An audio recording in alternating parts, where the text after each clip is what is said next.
Hungary is a land of chaos and confusion. It's filled with dictator-esque leaders, poor job opportunities, and overall not the scene that my parents were looking for. They ventured out in hopes of finding a better future and creating a better life for their family to come. So they left behind their mother tongue and everything that they held near and dear to them, relatives and family included. So this is the story of how my father's dream turned into my reality. Let's get into it. So my family moved from Hungary to America. They were challenged by many inner conflicts. They were held back by their ego and thinking that they know this place. They know Hungary completely well. And they were very scared by their parents and family saying, like, you need to stay here. You have plenty of opportunities here. You can become a great, well-rounded, known physician. But for some reason, that idea didn't stick well with my father. He knew since he was a little kid that he wanted to move to America. He wanted to make a name for himself. He wanted to make something for himself. So he knew that because of these limiting beliefs that his family was setting on him, he had to do it. He was a little bit of a rebel and wanted to break free from that idea of having to do something traditional, something set in stone. So they went in, him and my mother, they went in with nearly no money and took a flight, packed just a couple bags with them, and they went off. So they struggled a little bit to find jobs. Finding careers was a little tricky because they were still learning how to kind of apply their English. They were applying that newly learned English after about 5 years of learning it.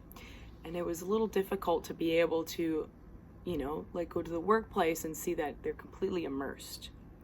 And they went through tedious interviews, and my father was finally able to find a job in Ohio.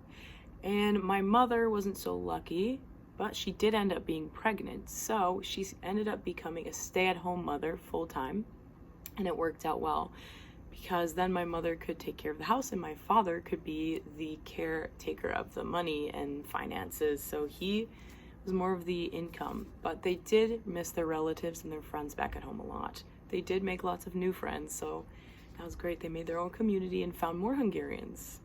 And they raised us to speak Hungarian and to keep the connection with the relatives. My relatives don't speak English, so that can be a little tricky at times. Yeah, so this is keeping those connections. So we cook Hungarian, we FaceTime, we try and do everything to keep the culture alive, but it is hard to travel because it's very expensive. Going to Hungary can cost thousands of dollars, and we don't have the money to do that so often. So I often feel more connected to people I find here in America. I have many figures that I find as like grandparents. I have many friends who I feel like more of cousins than my cousin. So it's become a little tricky in that sense that when I see family, it doesn't feel like your traditional family. It feels more kind of like people I know, but not necessarily they know me. They see pictures of me and they know me, but they don't know me, which is a little difficult, but yeah. And we have our last little slide here. My parents gave up a lot in order for me to live here, and I will be forever grateful for that.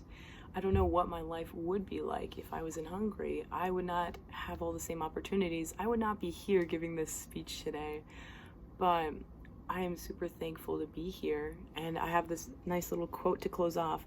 But immigrant parents dream that their kids will find the comfort in their home that they found for them. So I found that a very beautiful quote that really resonated with the idea of what my parents went through to live here. Thank you.